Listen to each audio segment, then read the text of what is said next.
All right, so what would you say as a physical therapist are your main responsibilities?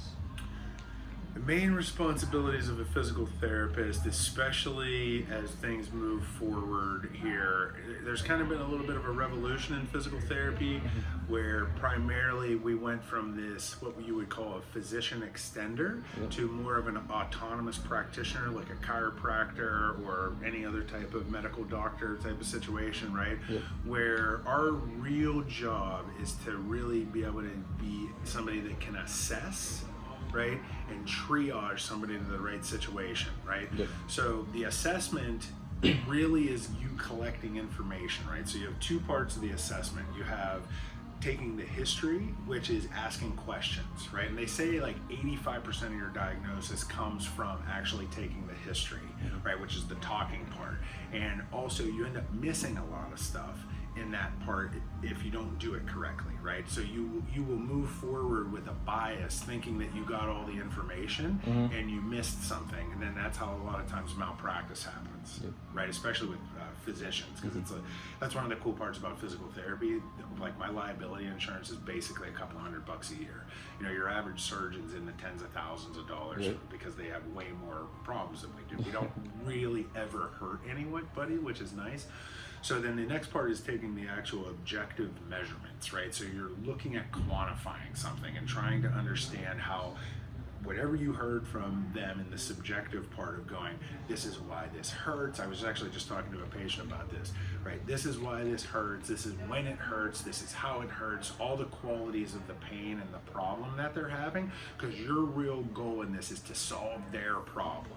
Right? Sometimes you can mess up and think, well, I want to make them better at running or squatting or something because of something they said. Oh, my hip hurts. So then the PT can have the bias of, well, I better make them squat, right? Then they spend 3 months trying to get them to squat, and it's like they forgot that all they wanted to do was be able to walk in, Crystal Cove or something like that, right? They want to be able to walk. They didn't want to become the best at squatting.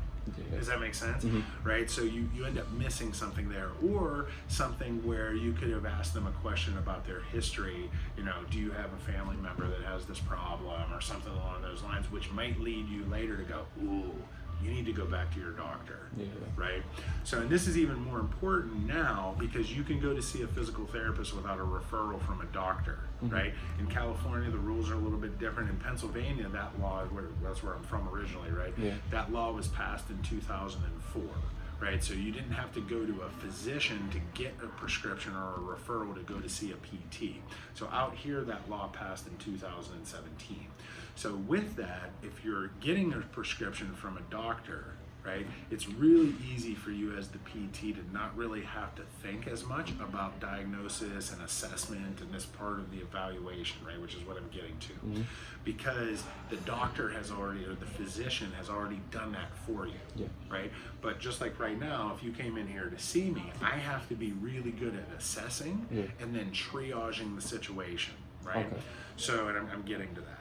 So basically, I have to do the best that I can to assess the situation, because if I miss something, what if it's cancer? Right? And I started doing physical therapy. Now, that's the cool part about it. 9 times out of 10 or more, a physical therapist knows when you're going to see an ankle sprain.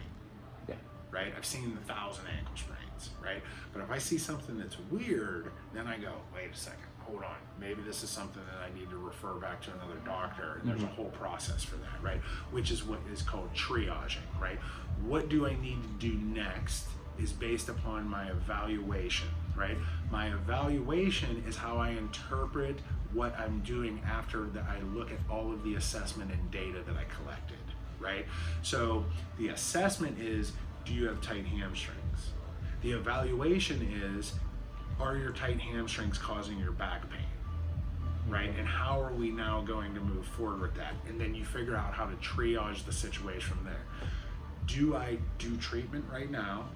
Right? Do I give you some stretches? Do I stretch you? Do I use electrical stimulation? Do I do nothing? Right? Or do I refer you out? Right? And say, and all of those things can be done at the same time, possibly. Maybe I'm not going to do this thing, but I'm actually going to do this thing, and I may refer you out because I'm not comfortable. Or I say, I've seen this 1,000 times. we're going to keep working forward and do this. Yeah.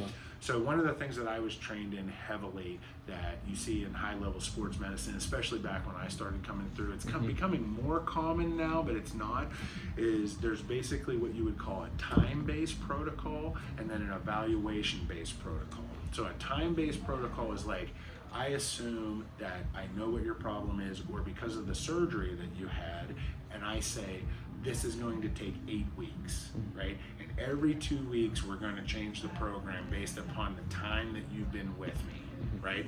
But there's no real evaluation in that situation, right? So what you end up having to do is you have to respect the time, but you also need to evaluate. So I need to know, can you stand on one leg? Can you do it with your eyes closed, right? Can you squat? Can you do this thing before I'm going to have you jump? Does that make sense? Yep. Instead of going, at 6 weeks, you must be ready to jump. Well, how do I know? Right? Yeah. So that's the whole evaluation and triage.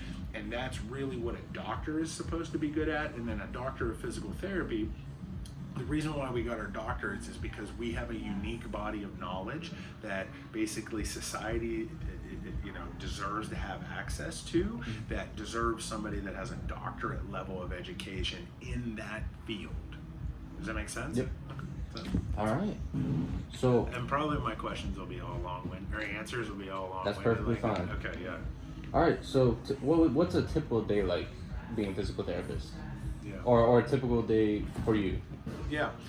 It's a little different for me because I own my own business, so there ends up being a lot of work outside of what's going on in the actual office, and not just prep work for the day. So there's just so many things that go on with billing and marketing and all of this other stuff that has to do with running the business. But when it comes down to being a physical therapist, most of it starts with prep work, right? So I need to make sure that I have everything ready when I come into a session with somebody. So number one, they feel like I care about them, right? If I come in and I'm like, oh, what was your name again? Was it your right knee or your left knee? Or, oh wait, no, it was your shoulder? Oh, sorry, okay, hold on, I'm gonna scramble and go back to this. So I need to be prepared so I can keep moving you along down the process, right? And basically that's what it comes down to, is the same thing. You're constantly assessing and reevaluating the situation basically, and trying to determine what is the best scenario for the person. And then probably the next step is trying to figure out how you can program the time that you have with what they are going to do, mixed in with your other clients and the staff that you have as well, and also what their insurance covers. So it ends up becoming sort of a complicated thing, because like when I was at the University of Cincinnati and I worked in the training room, I didn't have to worry about the insurance, right? I didn't have to worry about time where somebody had to drop their kids off and be here for an hour and leave, right? So every scenario you need to be able to assess it, kind of like they say, read the room type of scenario, and then try to start making the best decisions from there, right? And so what was the question again? Typical day. Typical day. So basically you end up delegating and using your resources that you have to execute on these plans that you have created for each person, right? And then that's where it's every single person could be different, every single person could be the same, depends on what physical therapist you're talking to, depends on a lot of different things. But creating that plan and being efficient at executing on it, and then there's a huge customer service component to it too, right? As just making sure that whatever the expectations of them are being met, especially trying to solve their problem, right? And not trying to assume that you're solving this problem that's not really the one that they came in for, and then educating them on basically how this is going to affect them long term, what they can do outside of physical therapy, because that's one of the things that's the primary thing. They're in here for 3 hours a week, right? The real change happens outside of here. So you need to be able to coach them to make them change the way they think and see the problem that they're having, so they can recognize it and then be able to intervene, right? One of my big kind of monikers or whatever is I always do hashtag you versus you, right? Because that's the real battle. And my job is to really improve somebody's self-confidence, right? And their true functional capacity. right? So if you're going to really truly change somebody functionally, that means that they're literally going to change the way they walk or the way they sit or whatever the thing is functionally that they're doing. That doesn't necessarily mean that you have to practice that exercise to get a direct functional change, right? So sometimes it's specificity. If I want you to learn how to walk better, we're going to walk more, right? But I can also do other things that are going to help you to walk, even just from a coaching standpoint, and getting somebody to understand what good walking means, right? For them to go out and be able to practice that activity. So a lot of what we do becomes this, trying to get people to modify their behaviors, right? And having them feel empowered that they're going to be able to do that, and then also building true self-confidence, right? Because true self-confidence only comes from improving your true functional capability, right? So self-confidence without functional capability is delusion, right?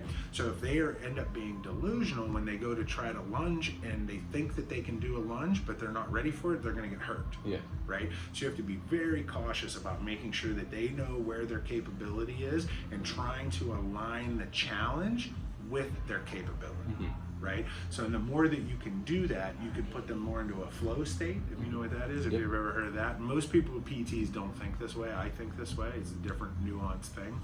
And if you can put them into a flow state, they will actually basically acquire these skills faster, right? So that should be the goal, is to help them acquire these skills so they can be more functionally capable, so they can be more confident, so they can be done with physical therapy faster. Yeah. All right. Okay.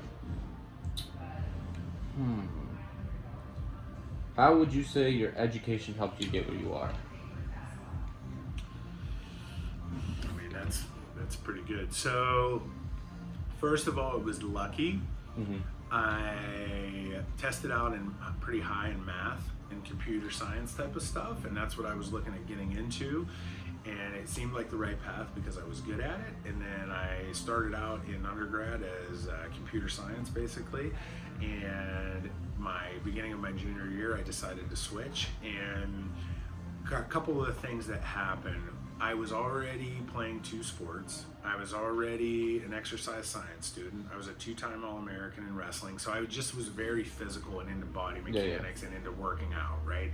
So at that time, this is 1999, 2000, right? So you really were hard pressed, even out here in a place that's so physically fit, to find a physical therapist that was somebody that could even make like a basic workout program for you. You know what I mean? A basic like bodybuilding routine. Most physical therapists couldn't even show somebody how to do like a bench press. Think about that. Yeah. I mean, it's crazy, right? Compared to now, where you have these physical therapists that are like CrossFit specialists and all this different stuff, right? So I was really fortunate that I got to learn everything that I learned before this commercialization of fitness really took off. And I always think about the CrossFit era when it first started, was when this stuff really started changing, right? And things started getting weird ultimately. So basically I kept looking and turning over stones, because you couldn't just go on YouTube back then and Google it or whatever, right? You literally had to go to the source and read the articles and try to figure out what was going on. So I ended up going through a special training program that's postdoctorate for physical therapy that was designed for me to specialize in sports medicine. I was really, really interested in the nervous system and traumatic brain injury unit, or traumatic brain injuries. I worked in a traumatic brain injury unit for a couple years as an aide, and then while I was in school, right? So then when I got out of school, I was still really interested in the nervous system, but I wanted to get into sports. So I jumped into this program that was basically designed to teach me how the nervous system was the key to rehabbing and training athletes. Right? So that was a huge paradigm shift, because we didn't really learn that. You learn, oh yeah, the nervous system is the most important thing that controls everything in the body, but then when we go to talk about how to do strength training, we think, oh, it's just the muscle, right? But without the nerve telling the muscle what to do and the muscle sending feedback to the brain, it doesn't work, right? So it's like when you get a brain injury or a stroke, you can have really, really big muscles, but when that nerve stops working, your arm's done. Yeah. right? So you can also have small nerve injuries like in your elbow or in your wrist or something along those lines that happens. So you start realizing that the wiring is more important than the structure, right? And then you also have issues with how your hormones and stuff work, interchanging with that. And I just kept, I think if there's one way to look at my education, I just kept learning, and I still am like that. This to me has been the most fascinating thing. I think that when you really start looking into it, it's so new. 3D motion analysis really didn't exist until the 90s. Right? So we didn't really understand all of this field of study, and it has really advanced and changed in a rapid time, probably more than any other profession in my argument. Maybe some of the tech fields you could argue that have rapidly developed faster, but not when it comes down to the complexity of what we actually do. Now that's the challenge. Most people think that we're like massage therapists or, just some stretch guy or you're some exercise guy. They don't really understand the level of education that we have.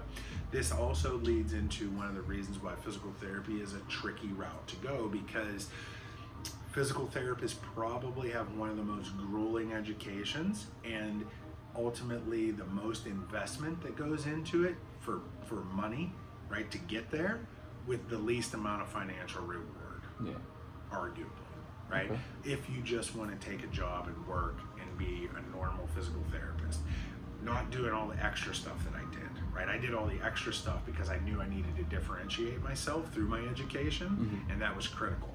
And I had already started doing that early on. It was just I know I was getting good mentorship, but it was almost intuitive, like, and reflexive, that you just need to run the extra laps, right? Just like an athlete, right? So if I do a little bit extra over here, I'm going to put myself in a better situation later versus the person that wasn't willing to do that work. Okay. So what would you say about your job? What about your job makes you just love it and love doing physical therapy? It's the best thing there is, man. There's nothing better than to help improve somebody's self-confidence. I think that if you look at the problems we have right now with everything, and on top of it, when somebody gets an injury, I always say that you can't really understand strength until you understand weakness. And I don't think if you're not in healthcare, or especially in physical therapy, that you can really understand what I just said, because you don't understand what somebody looks like when they're super weak and vulnerable. I used to joke around about this all the time and say, everybody has a patella, right? Everybody has a kneecap. We're all the same, right? When we're injured, we're all vulnerable, right? And we're all scared, and we all lack confidence, and we don't know what to do, right? And my job is to help restore somebody back to their pre-injury level or better, right? To help them become a more functionally capable person, right? What if you ended up being Nathan with the back problem the rest of your life? That's what used to happen, right? Guys like our grandparents used to get hurt, and they would become Jimmy with the trick knee. You know what I mean? That's just how it was. You see it in the old movies too, right? And it was just a normal thing to not be able to recover and resume your normal life again, right? And then also to give people a better insight into how their physical well-being and their wellness is all connected together. It's so empowering for people, and I think that I try to leave that impact on them, because I know they're only going to be here for 8 to 12 weeks or something like that, right? So I do everything that I can to let them leave here with the most skills that they possibly can get, right? And because I do that and I take that philosophy, it's just like, there's just nothing better. The hard part that I have with it is that to find something in this life that you love to do for work is like an anomaly, right? It is rare, and I found that thing. But even like now living in Southern California, right, it's a hard thing to really make the amount of money that you need to make to feel like that you're getting paid for what you do, right? It almost becomes a little bit of a thankless job in a sense like that, but not really, because you walk out of work every day, like, number one, you never lose any sleep, right? Because you know that you gave your all for somebody else to help them and serve them, right? And basically, you walk out of work every day feeling fulfilled because of that, right? And you should, or you're not in the right place, right? With and I also think with a job like this, I say this all the time, like, what you asked me maybe the first time, what does a physical therapist do? We're the best at helping people, but yet we don't specialize in learning about what it means to be the best, absolute best at helping somebody. Hey, I'll be right back. I'm going for a ride on his Tesla. Okay. Yeah, we're just doing a little interview here. I'm taking my keys to the container. Okay. Was that all? I think so. All right. And finally, what would you say your biggest like accomplishment or like greatest experience you've had in your professional life is? Like greatest, like best thing that you think you've done and like enjoy the most.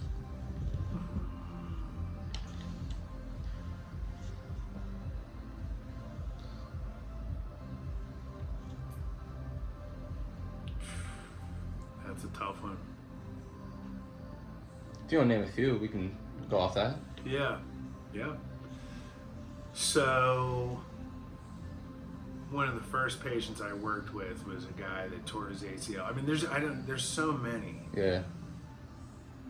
And I think the interesting thing is that you would think, and they are big moments, that they would be the most important, but sometimes it's some of the smallest stuff that like was the biggest wins.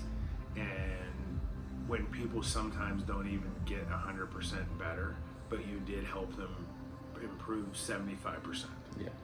Right? And you put so much effort into doing it, and to see their satisfaction from it, it's just priceless. Do you know what I mean? You can't put any value on it. I've just had so many cool experiences. I can't. I mean, it's so cool. So, my number one thing was working with Ronda Rousey. Yeah. I was talking about this the other day. It didn't have so much to do with what we were doing in PT, but this might be cocky or whatever, but I really think that I've earned my black belt in PT. Yeah. And I feel like I've earned my black belt in wrestling and some of the other stuff that I've done in the past. And you don't really get a black belt for those things, right? So to go in and work with somebody like her, and it was funny because initially I couldn't put my finger on what it was because she's so unique. Yeah. Because she did judo and went to the Olympics and then went to the UFC, and then she's a wrestler and all this other stuff, right? And she has her own farm and she's all into all these movies and all this stuff. So you're trying to figure out like, who is this person, right? So I'd been fortunate to work with some other Olympic athletes and Olympic medalists and stuff. And eventually, after a couple months of working with her, I was like, oh, she's an Olympian. Yeah. She is an Olympian through and through, to the way that she does everything similar to what I think about these other people. High standards, no PEDs, right? That's a big thing for Olympic athletes because they get tested so much. So they have this high standard about like their integrity because they know that they've had to walk this walk that's like the impossible walk. You're not allowed to cheat. You have to do everything right, and it's about impossible to do. Right, to do what they do, and we probably don't give enough credence to it either anymore. So they also have this like, I'm not really getting the respect that I wanted from this thing. So they still are looking. They still have a lot of motivation. Where a lot of professional athletes, like the football players, they're like, dude, I'm the man. Yeah. I made it. Right. Where the Olympic athletes have this just another gear that's something different. Right. And because of that, I got to sit and spend time with a black belt ninja for 4 hours a day, 2 or 3 days a week for over a year. And I just got such a big benefit out of it from being around her and her husband and being in that situation and seeing firsthand what it was really like. Do you know what I mean? And it was just such a big impact. And then I have several stories that were like, do the impossible, right? First, I had a kid that was at the University of Cincinnati. He, long and the short of it was a walk-on, and he ended up being a 4-year starter and a captain, right? He was 260 pounds, probably 5'10", but was playing defensive tackle, Division I, 5'10", 260. Jeez. Dude was a beast. Yeah. Right?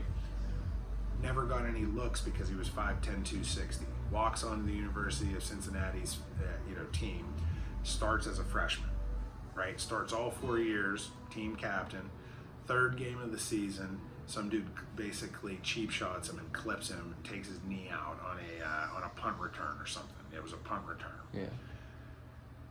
Tears his ACL, has surgery, MRI, all this stuff that goes down, gets that done. I got to start seeing him for physical therapy. The dude is absolutely dejected. It's his senior year, right? What are you going to do? Your season's over, right? This is one of the first times that I ever really started thinking about the psychology that was going on behind these injuries. He would come in crying, and the next minute he would be like, screw this, I hate football, all this stuff that was just like all this emotional stuff that was pouring out. Right about day 10, it was like day 9 or day 10 post-surgery, he came in and he was like, I'm playing in the bowl game, right? I was like, dude, bowl game? I'm like, that's like 3 months away, right? We're the 4th week of the season right now. He's like, will you help me try to get back to this thing? And I was like, dude, I'm your man, let's go, right? So we did 2-a-days, coming in on Saturdays and Sundays, right? I'm not getting paid for these extra hours, just putting this time into this kid. He was able to end up going onto the field for senior night for the last game and ran on the field and ran off, which was super cool. And then he ended up playing in the bowl game 13 weeks later. Wow. Off an ACL reconstruction. Played the whole bowl game, right? So 3 years later, I'm back in Pittsburgh, and this girl who's going to be a senior at the end of her junior year, she tore her ACL. There's a YouTube video about this actually too that you can check out that we did on my YouTube channel. And basically her mom was working for me. It was pretty cool. Like, I knew her beforehand and I knew the mom beforehand, and I kind of just hired her mom, and she was working for me part-time, and then her daughter blows her knee out doing that javelin, right? Or she planted her foot, twisted her knee and popped. And long story short, it was basically the same thing. This girl was coming in 2 days a week. She was doing the pull workouts. She was doing all this stuff. And in 15 weeks, so from the end of the school year over the summer to the end of September, right, basically, she ended up going back and playing volleyball in 15 weeks. Wow. Right? Yeah. And basically, arguably, everybody would have told me it was impossible. Right? Everybody would have said, this isn't possible, you can't do this, these people that you're doing this to are going to have lifelong damage and all this other stuff. As far as I know to this point, both of them are fine. I know there's a highly likelihood, no matter what happens, that you're going to get a little bit of wear and tear and some arthritis in that knee, but as far as I know, they're both fine. Well, it all comes back to what you asked me about before, my education and my training and my experience and all of that stuff. We were doing things like that at Cincinnati. And when I was at Cincinnati, I had all this supervision to help me walk people through the process. So then when I went out and went into my own business and my own career, I had all this high level of confidence with all of these other things that a lot of physical therapists didn't, because they weren't seeing clients directly without a referral from a doctor, right? They weren't getting the opportunity to rehab them in an athletic training room.